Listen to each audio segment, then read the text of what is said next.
Mi chiamo Lella.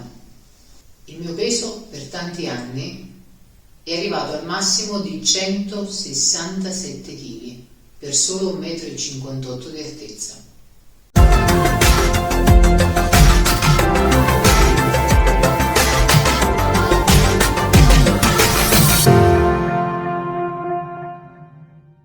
Oggi trattiamo un argomento diverso che non riguarda le nozioni di dieta, metabolismo, evolversi della patologia dell'obesità o meno.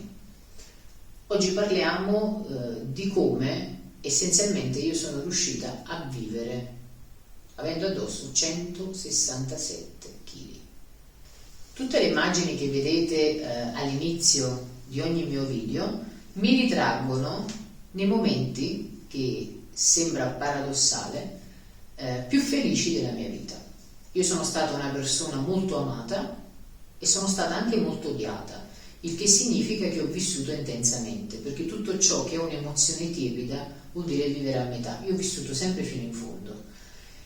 Ho raggiunto degli obiettivi molto importanti dal punto di vista professionale, dal punto di vista del mio percorso di studi, e sono riuscita fondamentalmente a fare tutto quello che volevo. Sono un'autrice, sono una social media, sono riuscita a trasferirmi nel luogo dei miei sogni, di quelli della mia compagna, perché io attualmente vivo alle Canarie, sull'isola di Fuerteventura.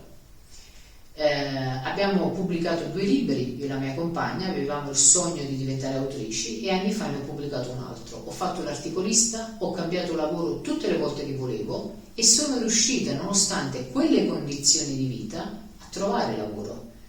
E sembra quasi un miracolo, non pensate? È sempre stato molto difficile brillare ai colloqui. Voi immaginate che per un posto di lavoro si presentavano in 50, arrivavo io.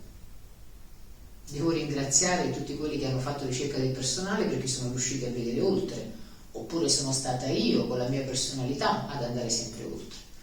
Per cui come ho vissuto con tutti quei chili addosso? Pesantemente. Ho dovuto maturare un atteggiamento molto pesante, molto critico nei confronti di me stessa e degli altri. Io sono una persona, e non sono del segno della bilancia, che pesa costantemente tutto. Io ragiono per opzioni. Ogni volta che mi viene posta una domanda io immagino una serie di opzioni, ma questo avviene in un lampo. Non sono un robot. Sono stata spesso sconfitta dalle mie emozioni così esasperate. Nella mia vita tutto è stato grande, esagerato. Non sono mai riuscita a immaginare qualcosa di piccolo. Se dovevo fare un regalo a qualcuno che amavo, doveva essere un regalo gigante, doveva togliere il fiato. Se dovevo fare qualcosa, dovevo raggiungere il massimo. Ogni cosa doveva essere eclatante, esattamente come il mio corpo. Non è stato voluto, è stato quello che poi è stata la conseguenza di vivere in un corpo dove era pesante anche solo alzarsi dal letto, anche solo stare a letto, quando vivi una vita fuori misura. Attenzione, non è un fuori misura che ti viene attribuito dalla società, ma è un fuori misura che il buon senso ti porta a dire e a considerare che è proprio così. Quindi è stata una vita estremamente difficile. Ho sempre pensato che tante cose sarebbero state molto più semplici, o forse è una favola che mi sono raccontata, in realtà non lo so. Quello che vi posso dire, che vorrei trattare in questi video, che è un argomento molto delicato, è una considerazione che anni fa mi ha fatto fare una psicologa. Sono andata da lei in analisi non per risolvere il problema dell'obesità, ma per altre cose. Una volta questa psicologa mi ha fatto riflettere e mi ha detto: quali vantaggi ha nel conservare il suo peso?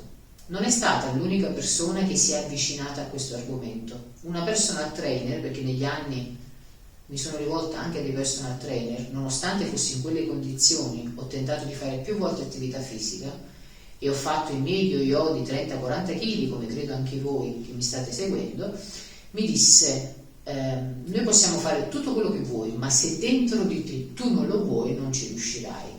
Onta e disonore, direbbe qualcuno.